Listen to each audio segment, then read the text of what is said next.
Good afternoon to all of you. Radhe Radhe. Last lecture में हमारा chapter 1 complete हो गया था। अभी मैंने चैप्टर 1 के क्वेश्चंस अपलोड नहीं किए हैं। आप मुझे कमेंट में कोई भी कमेंट करके बताइए, अगर आपको क्वेश्चन मतलब चैप्टर 1 के क्वेश्चन प्रैक्टिस की जरूरत है तो मैं वो अपलोड कर दूंगी, अगर जरूरत नहीं है तो कोई बात नहीं फिर। अब हम इस वीडियो में चैप्टर 2 स्टार्ट करेंगे, हम अपना ethics and terms of audit engagement. सबसे पहले पहला पॉइंट है हमारा इसमें मीनिंग ऑफ एथिक्स। कि एथिक्स की मीनिंग क्या है? एथिक्स में भी defined as principle of conduct governing on individual और ग्रुप। कोई भी ऐसा प्रिंसिपल जो किसी भी इंडिविजुअल और ग्रुप पर कंडक्ट किया जाए, गवर्नमेंट किया जाए, ठीक है। Ethics have magnified importance in accounting and auditing like other profession of law and medicine। Ethics basically होता क्या है? नैतिकता। मतलब नॉर्मली कोई भी नैतिक मोरली जो आपको होनी चाहिए नैतिकता, ठीक है। तो एथिक्स का मैनिफाइड इम्पोर्टेंस अकाउंटिंग और ऑडिटिंग में बिल्कुल वैसे ही है जैसे दूसरे प्रोफेशंस में है, जैसे कि लॉ और मेडिसिन में। ऐसे ही अकाउंटिंग और ऑडिटिंग में भी उसकी इम्पोर्टेंस है। A professional accountant is abide by the provision of CA Act 1949 and schedule thereto, and any non-compliance may attract consequences like imposition of fine, removal from membership, etc. ये जो professional accountant है, इन्हें किस provision को avoid करना पड़ता है, किस प्रोविजन को पालन करना पड़ता है? CA act 1949। और इसको अगर कोई भी नॉन कंप्लायंस हुआ है तो कौन कौन से कॉन्सिक्वेंस को अट्रैक्ट करेगा? फाइन, इम्पोजिशन ऑफ फाइन, या फिर उसकी मेंबरशिप हटा दी जाएगी, रिमूवल फ्रॉम मेंबरशिप से वो हट जाएगा। किसके अंडर में? C act 1949। सेकंड है हमारा, इसमें आता है principle based based approach versus rule based approach. तो सबसे पहले हम देखेंगे principal based approach. Principal based approach में क्या होता है? It's requires compliance with spirit of ethics. जो आपका प्रिंसिपल बेस्ड अप्रोच होता है, ये किसके कंप्लायंस किसकी रिक्वायरमेंट होती है? Spirit of ethics. एथिक्स के स्पिरिट से ये चलता है, ठीक है। लेकिन जो रूल बेस्ड अप्रोच होता है, it requires strict follow up of established rules. ये आपका rule based approach spirit of ethics से नहीं चलता, इसे स्ट्रिक्ट मतलब जो भी रूल्स बनाए गए हैं रूल्स बेस्ड अप्रोच में, उसे स्ट्रिक्टली फॉलो करने की रिक्वायरमेंट होती है। प्रिंसिपल बेस्ड अप्रोच में require professional accounts to exercise professional judgement based on require professional account to extract professionals। एक सेकेंड, एक पेज बीच में से गायब हो गया है।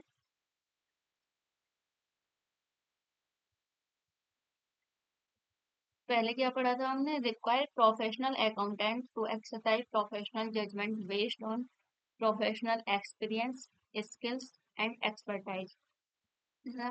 किसी भी प्रोफेशनल अकाउंटेंट को प्रोफ किसी भी प्रोफेशनल अकाउंटेंट की प्रोफेशनल जजमेंट किस बेसिस पे होगी? उसकी प्रोफेशनल एक्सपीरियंस की बेसिस पे, उसके स्किल्स और उसकी एक्सपर्टाइज की बेसिस पे, ठीक है। और रूल बेस्ड अप्रोच में क्या है?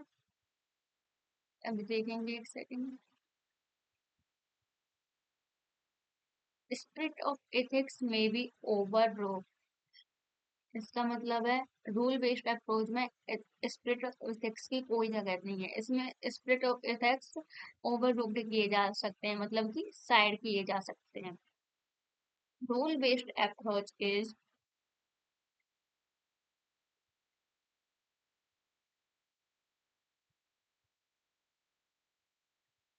Rule based approach is rigid in nature, as every practical situation may not deal with, hence is having narrow outlook।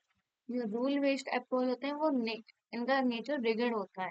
Rigid मतलब मीन्स जाते हैं ना आप, कठोर होता है। क्यों होता है? क्योंकि सभी प्रैक्टिकल सिचुएशन इससे सॉल्व नहीं किए जा सकते कि आपने कोई रूल बना दिए और सभी प्रैक्टिकल सिचुएशन रूल्स बेस्ड पे नहीं सॉल्व की जा सकती। इसलिए ये नैरो आउटलुक रखता है, ठीक है। इससे आगे हमारा फंडामेंटल प्रिंसिपल्स। फंडामेंटल प्रिंसिपल्स क्या है?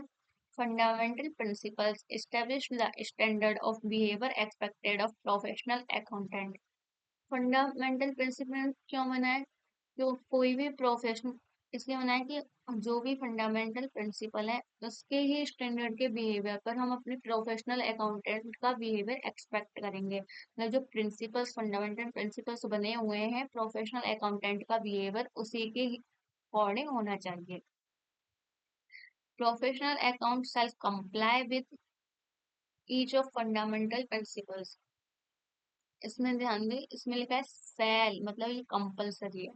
प्रोफेशनल अकाउंटेंट को सभी फंडामेंटल प्रिंसिपल से कंप्लाई मतलब उससे रिलेटेड होना चाहिए। अगर वो एक भी फंडामेंटल प्रिंसिपल फॉलो नहीं कर रहा तो प्रोफेशनल अकाउंट नहीं बन सकता। कौन कौन से? Code of ethics issued by ICI prescribe the following fundamental principles। Code of ethics मतलब ये जो एथिक्स है, ये जो फंडामेंटल प्रिंसिपल्स हैं, ये किसने प्रिस्क्राइब किए हैं? आईसीआई ने। आईसीआई के थ्रू प्रिस्क्राइब इशू किए गए हैं। कौन कौन से हैं ये? Integrity, objectivity, professional competence and due care, confidentiality, confidentiality, professional behaviour. वो हम नीचे पढ़ेंगे। Integrity, principle of integrity requires the auditor to be straightforward and honest। Principle integrity में क्या होता है? ये ऑडिटर क्या होना चाहिए, क्या रिक्वायरमेंट है प्रिंसिपल इंटीग्रिटी इंटीग्रिटी की? कि ऑडिटर स्ट्रेट फॉरवर्ड होना चाहिए और हॉनेस्ट होना चाहिए। It implies fair dealing and transparency. इस ऑडिटर फेयर डीलिंग मतलब सही जो भी हो डील होनी चाहिए, उसमें कोई भी मतलब ऑडिटर गलती ना करता हो या जानबूझ के कोई कमी ना करता हो। और साथ में ट्रांसपेरेंसी होनी चाहिए कि वो जो भी कर रहा है वो साफ साफ दिखाई दे, मतलब क्लियर दिखानी चाहिए, ऐसे फेड नहीं होना चाहिए किसी भी चीज में। Professional account should not be associated with any report, returns, communication और इंफॉर्मेशन। प्रोफेशनल अकाउंट किसी भी कोई भी रिपोर्ट से एसोसिएट नहीं कर सकता, नहीं करनी चाहिए मतलब उसे, जैसे कोई भी रिपोर्ट, कोई भी रिटर्न या कम्युनिकेशन या इंफॉर्मेशन विच में कंटेन एनी फॉल्स स्टेटमेंट और मिसलीडिंग इंफॉर्मेशन। कोई भी ऐसी रिपोर्ट, रिटर्न, कम्युनिकेशन, इंफॉर्मेशन को प्रोफेशनल अकाउंटेंट को एसोसिएट नहीं करना चाहिए जिसमें कोई भी फॉल्स स्टेटमेंट है या कोई भी गलत इंफॉर्मेशन है। योर और omit any required information when such omission could be misleading। कोई भी ऐसी रिक्वायर्ड इंफॉर्मेशन को omit नहीं करना चाहिए जिसके omission से कोई भी मिसलीडिंग हो सकती है। सेकंड है हमारा ऑब्जेक्टिविटी। तो ऑब्जेक्टिविटी में क्या है? Profess profession judgement of auditor should not be compromised due to any biasness। Auditor का प्रोफेशनल जजमेंट किसी से भी कोई भी वजह से कॉम्प्रोमाइज नहीं होना चाहिए, जैसे कन्फ्लिक्ट ऑफ इंटरेस्ट और अनड्यू इन्फ्लुएंस ऑफ अदर्स। दूसरे के कहने पे या मतलब अपने किसी इंटरेस्ट की वजह से या दूसरों के अंडर प्रेशर में आके अनड्यू इन्फ्लुएंस ऑफ अदर्स, तो ऐसे किसी मतलब किसी भी ऑडिटर को कॉम्प्रोमाइज नहीं करना चाहिए। थर्ड है हमारा professional competence and due care. It requires the following: attain and maintain professional knowledge and skills to that level so as to ensure that professional work is performed in accordance with technical and professional standards। Attain and maintain professional knowledge and skills to that level।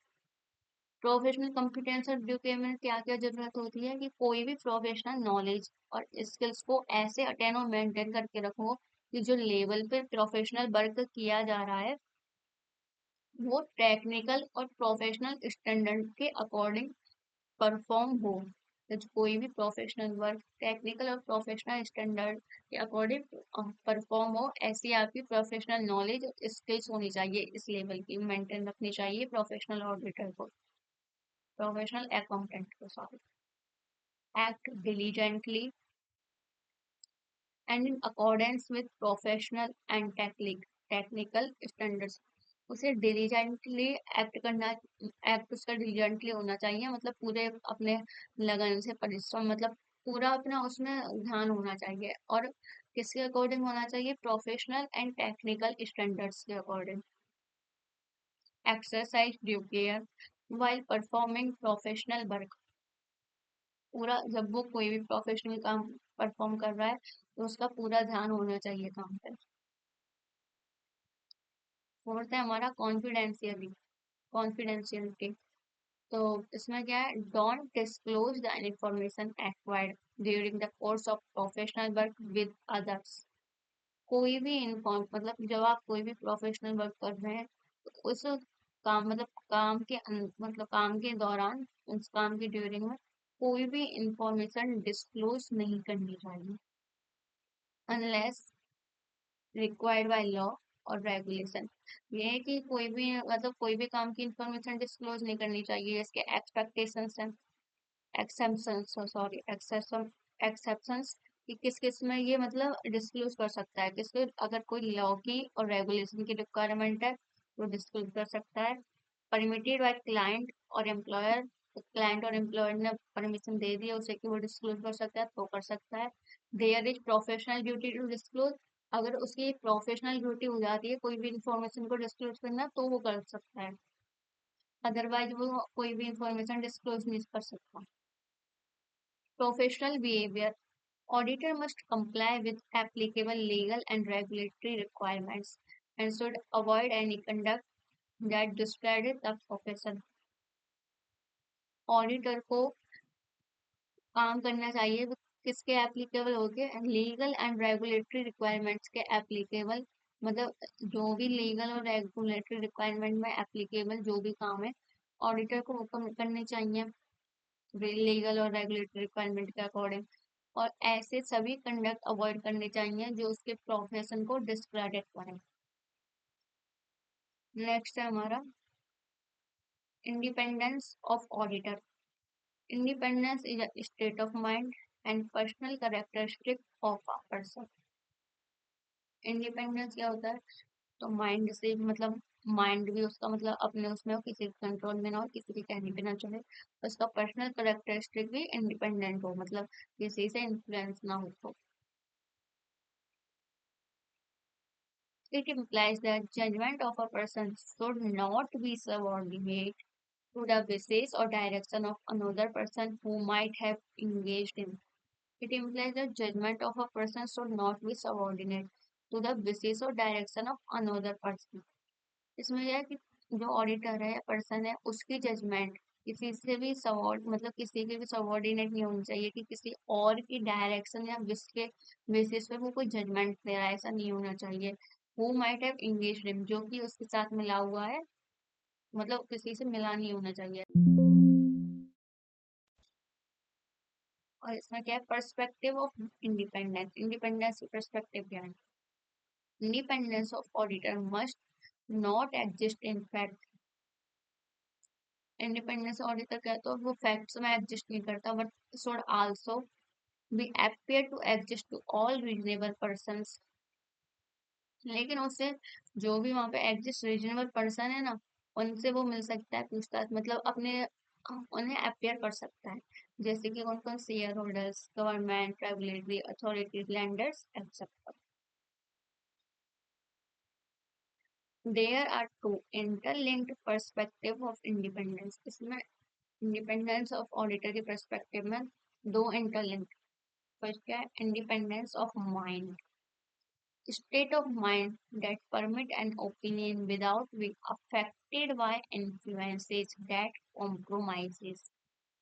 आपका mind मतलब state of mind ऐसा होना चाहिए कि किसी के भी opinion की परमिशन नहीं हो, मतलब किसी से भी बिना इफेक्ट अफेक्ट हुए, किसी से भी मतलब बिना इन्फ्लुएंस हुए, बिना कोई कॉम्प्रोमाइज किए आप अपना काम करें, मतलब आपका माइंड किसी से भी अफेक्ट ना हो, ना इन्फ्लुएंस हो। लाइक कॉम्प्रोमाइज, और किस चीज का कॉम्प्रोमाइज नहीं होना चाहिए किसी और की वजह से? प्रोफेशनल जजमेंट का, इंटीग्रिटी का, ऑब्जेक्टिविटी का एंड प्रोफेशनल स्केप्टिसिज्म का। ओके, नेक्स्ट है हमारा नेक्स्ट पर्सपेक्टिव क्या है? independence of appearance, avoidance of facts and circumstances there are so significant. कोई भी फैक्ट और सर्कमस्टेंस के अवॉइड करने से क्या क्या सिग्निफिकेंट इसके data reasonable third party would reasonably conclude that firm's integrity, objectivity, and professional steps are compromised. कोई भी फैक्ट या सर्कमस्टेंसेस का अवॉइड करो जो कि मतलब किसी भी थर्ड पार्टी से रीजनेबली कनेक्ट है। उसमें ये आता है कि मतलब कंक्लूड की फर्म की इंटीग्रिटी ऑब्जेक्टिविटी और प्रोफेशनल स्टेप्स कंप्रोमाइज हो रहे हैं। उन सब चीज़ों को अवॉइड कर दो क्योंकि आपकी इंटीग्रिटी ऑब्जेक्टिविटी और प्रोफेशनल स्टेप्स किसी भी सिचुएशन में कॉम्प्रोमाइज नहीं होनी चाहिए। नेक्स्ट है हमारा थ्रेट ऑफ इंडिपेंडेंस। इंडिपेंडेंस तो हो आप तो उसके कुछ थ्रेट भी हैं। क्या क्या थ्रेट है? Self review threat, self interest threat, advocacy threat, intimidation threat, familiarity threat. पढ़ते हैं इसमें क्या है। सबसे पहला है हमारा self review threat. Self review threat क्या होता है? Threat that occurs when a previous judgment to be reevaluated by professional account responsible for that judgment। तो ये कौन सा इसमें क्या होता है सेल्फ रिव्यू थ्रेट में कि कोई भी प्रीवियस जजमेंट जो ऑडिटर ने दिया है, प्रोफेशनल ऑडिटर ने या अकाउंटेंट ने दिया है, वो रिएबिलिटेड हुआ है, मतलब रिएबिलिट हो रहा है, दोबारा उसकी वैल्यूएशन हो रही है। तो उसका वो थ्रेट होता है कि अगर उसमें कोई भी कमी निकली है, कोई भी जजमेंट गलत है, कोई प्रोफेशनल अकाउंटेंट उसके लिए रेस्पॉन्सिबल होगा। सेल्फ रिव्यू थ्रेट क्या होता है? वो भी प्रीवियस जजमेंट अगर रिएबिलिट हो रहा है तो ठीक है। सेल्फ इंटरेस्ट थ्रेट में क्या होता है? Threat that occurs as a result of financial और other interest of professional accountant. इसमें क्या थ्रेट होता है? किसी भी फाइनेंशियल या किसी भी प्रोफेशनल अकाउंटेंट का इंटरेस्ट जाना जाता है, मतलब कोई भी सेल्फ इंटरेस्ट के लिए उसने कोई काम किया है या फाइनेंशियल के लिए, तो उसमें ये मतलब थ्रेट आ जाता है।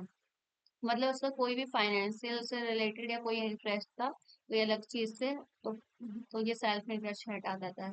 जैसे कि एग्जांपल क्या है? डायरेक्ट और indirect financial interest in a client.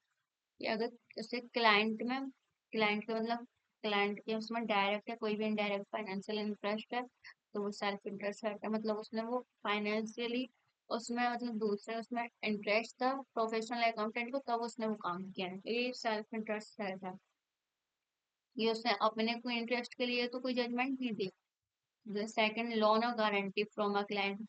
किसी भी क्लाइंट से उसे लोन है या गारंटी, मतलब लोन है या गारंटी है। अंडर इन्फ्लुएंस ऑन क्लाइंट फी के इन्फ्लुएंस में आगे कितनी फीस मिलेगी तो कोई भी जजमेंट दे दी हो।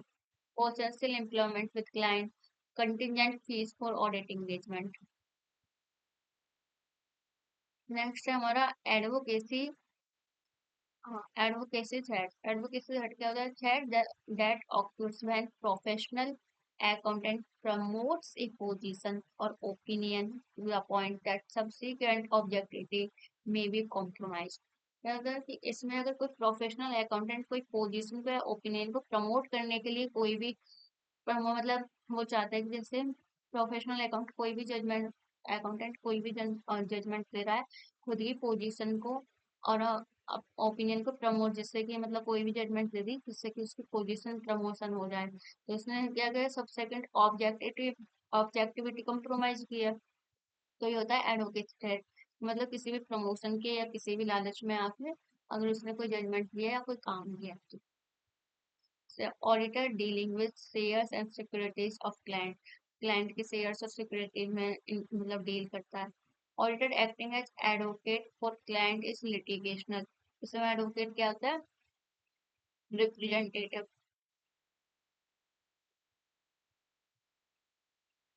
क्लाइंट के लिए मतलब वो रिप्रेजेंटेटिव है किसी भी लिटिगेशनल में। नेक्स्ट है हमारा इंटिमिडेशन थ्रेट। इसमें क्या होता है? Threat that occurs when a professional accountant may be deterred from acting objectively by threat actual or perceived। मतलब वो कोई भी काम कर देता है किस चीज से कि अगर वो ऐसा काम नहीं कर जाएगा तो करेगा, तो उसे डर मतलब उसे डर होता है इस चीज का, या मतलब वो कोई भी डर है और मतलब कोई भी डर महसूस करता है, या एक्चुअली में होता है, या वो परसीव करता है मतलब महसूस करता है, और उसमें आके वो कोई भी ऐसा काम कर देता है, तो वो होता है इंटिमिडेशन थ्रेट। मतलब उसे डराया गया हो, डेटर्ड फ्रॉम एक्टिंग, मतलब डर, हाँ, डराया हुआ मतलब डर के अंदर वो कोई कर्म करता है। डेटर्ड फ्रॉम एक्टिंग मतलब कोई भी मतलब काम की वजह से मतलब डरा दिया जाता है, तो वो कोई एक्ट करता है, तो वो डरा दे कि परसीव महसूस, कि उसे महसूस हुआ था, या तो वो वास्तव में ऐसा है या उसे महसूस हो रहा है कि उसे मतलब डर है किसी चीज का, तब जाके वो ऐसा कुछ कर देता है। नेक्स्ट है हमारा familiarity threat. Familiarity threat is a threat that occurs when a professional accountant, because of a relationship, becomes too sympathetic to the interest of others client। Professional accountant ने कोई भी काम किया है, बिकॉज ऑफ रिलेशनशिप, किसी भी मतलब client के साथ किसी रिलेशनशिप में आके मतलब कोई रिलेशन है उसका कैसा भी, या फिर किसी इंटरेस्ट है उसका क्लाइंट के साथ, कोई भी फाइनेंशियली या जो भी है उसमें आके, या फिर कुछ सिंपैथेटिक ज्यादा सिंपैथेटिक होके कोई काम कर देता है, तो वो होता है फैमिली एटिट्यूड। या किस किस चीज उसमें इसके एग्जांपल क्या है, long association between auditor and client. Auditor और क्लाइंट काफी टाइम से एक दूसरे को जानते हैं, लॉन्ग एसोसिएशन उनका चल रहा है, तो फैमिलियर हो गए दोनों एक दूसरे से, तो इसमें प्रोफेशनल अकाउंटेंट कुछ ऐसा मतलब कर दे उसके लिए, जिससे कि वो उसके वो राइट मतलब ऐसा कुछ भी कर दे जिससे कि उसके एथिक्स मतलब फंडामेंटल प्रिंसिपल्स अफेक्ट हो, उसे बोलते हैं फैमिलियरिटी थ्रेट। अब नेक्स्ट हमारा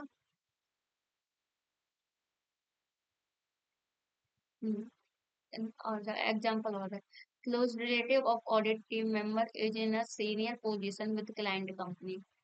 कोई भी मतलब ऑडिट टीम का क्लोज रिलेटिव है, मेंबर है, सीनियर पोजीशन में क्लाइंट कंपनी, मतलब ये उसमें आ गया कि क्लाइंट की कंपनी में कोई भी सीनियर मैनेजर है, तो उसके फैमिलियर में उसके मतलब उसके रिलेशन में आके उसने कुछ ऐसा कर दिया।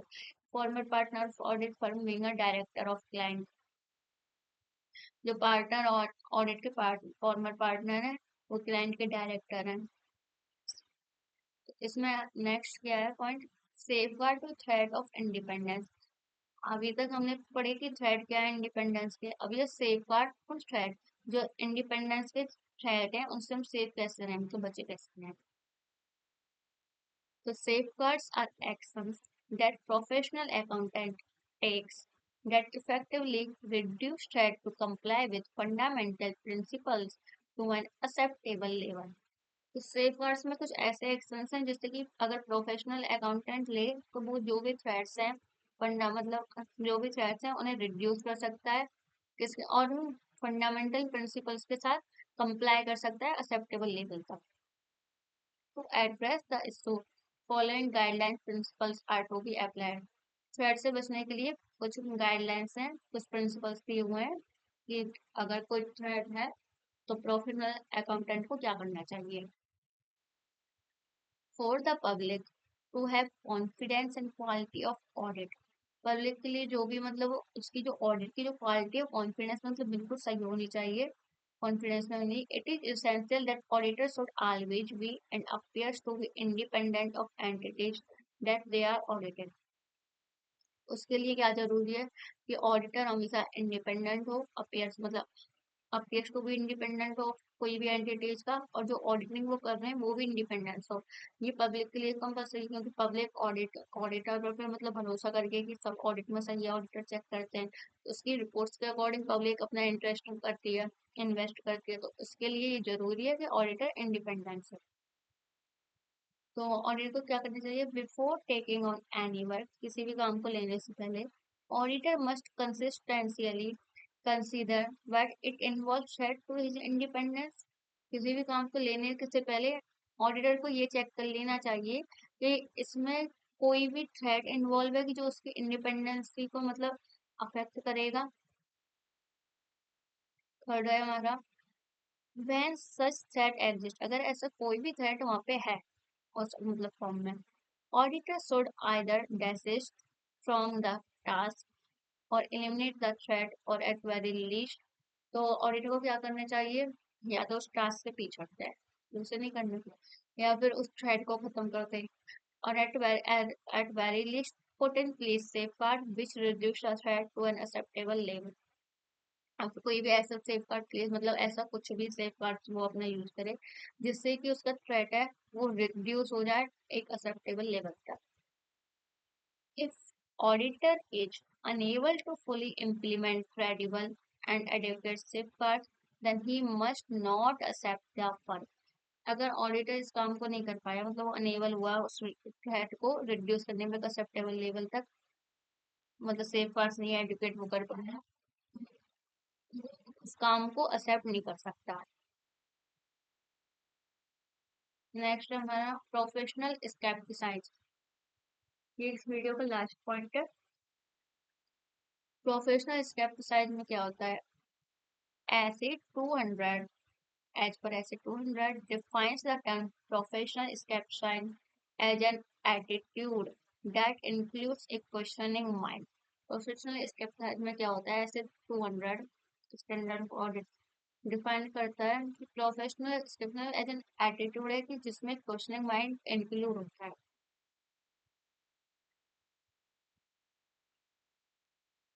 इसमें है बीइंग अलर्ट टू कंडीशंस, किसी भी ऐसी कंडीशंस के लिए हमेशा अलर्ट रहे, that may indicate possible misstatement due to error or fraud। Professional scepticism में क्या है कि प्रोफेशनल स्केप्टिसिज्म में क्या है, किसी भी किसी भी पॉसिबल मिसस्टेटमेंट जो भी फ्रॉड या एरर के द्वारा एरर के थ्रू हो सकती है, वो ऐसी हर कंडीशंस के लिए हमेशा अलर्ट रहे। And includes critical assessment of audit evidence, और साथ में ऑडिट एविडेंस के क्रिटिकल असेसमेंट हो, मतलब उसने मतलब अच्छे से किया हो, ये उसके एविडेंस है कि उसने सब चेक किया है और वो पूरे पे मतलब वो एक्टिव है इसमें चीजों में। तो किस किस चीज की ऑडिट एविडेंस क्या, contract destroyed audit evidence, reliability of documents reliable है, उसकी condition indicating that possibility of fraud, कोई भी ऐसी कंडीशन मतलब उसमें हो गया अगर कोई फ्रॉड होने वाला है इसकी पॉसिबिलिटी है तो उसे इंडिकेट हो जाता है, जैसे इंडिकेशन मिल जाए। Circumstances suggesting need for additional audit procedure, कि कोई भी सर्कमस्टेंसेस जो होते हैं अगर कोई एडिशनल ऑडिट प्रोसीजर हो रहा है तो उसे सजेस्ट करने की जरूरत है, तो ऐसे सर्कमस्टेंसेस उसके पास हों। अदर रिक्वायरमेंट्स क्या है इसके साथ में, other requirements है auditor shall plan and perform the audit with professional skepticism। Auditor को सब कुछ प्लान करना चाहिए और परफॉर्म करनी चाहिए ऑडिट इसके साथ प्रोफेशनल स्केप्टिसाइज्म के साथ। ठीक है, प्रोफेशनल स्केप्टिसाइज्म क्या करता है, रिड्यूस रिस्क ऑफ, रिस्क को रिड्यूस करता है, किसके रिस्क को रिड्यूस करता है, ओवर लुकिंग अनयूजुअल सर्कमस्टेंसेस के, over generating when drawing conclusion के, using inappropriate assumptions in determining nature, timing and extent of audit procedure। इन सब के रिस्क को प्रोफेशनल स्टेप्स वाइज रिड्यूस करता है। ठीक है, नेक्स्ट है हमारा professional steps wise also include consideration of sufficiency and appropriateness of audit evidence। Professional professional steps में इंक्लूड होता है क्या, क्या चीजें भी इंक्लूड होती हैं, कंसिडरेशन ऑफ किस चीज से कंसिडरेशन, ऑडिट एविडेंस की किसी भी सफिशिएंट एंड अप्रोप्रिएटनेस के कंसिडरेशन प्रोफेशनल एक्सरसाइज में इंक्लूड होते हैं। नोट इसमें a believe that management and TCWG are honest and have integrity does not relieve auditor of need to maintain professional exceptions। Management और TCL तो honest होनी चाहिए और इंटीग्रिटी होनी चाहिए उनके पास, उन्हें ऑडिट मतलब ऐसे होनी चाहिए मैनेजमेंट और टीसीडब्ल्यूसी कि उन्हें किसी भी प्रोफेशनल एक्सेप्शन को मेंटेन करने की कोई जरूरत नहीं पड़े, किसी ऑडिटर की जरूरत ना पड़े ऐसे। और ये टीसीडब्ल्यूजी की फुल फॉर्म क्या होता है? दो चार्ज विद गवर्नमेंट्स। ठीक है। आज की वीडियो में यहीं तक है। हमारा आधे से आधा चैप्टर कंप्लीट हो चुका है लगभग। अब इसमें सिर्फ दो पॉइंट बचे हैं। एक ऐसे 200 agreeing the terms of audit engagement और ऑडिट क्वालिटी। ये पॉइंट्स हम नेक्स्ट वीडियो में कवर करेंगे। अगर आपको ये वीडियो पसंद आई है तो लाइक करना, सब्सक्राइब करना, कमेंट करना। कोई कमी महसूस हो रही है तो वो मुझे कमेंट में करना, कमेंट कर देना। और अगर आपको फर्स्ट चैप्टर के क्वेश्चंस चाहिए तो मुझे कमेंट में बता देना। Thank you. राधे राधे।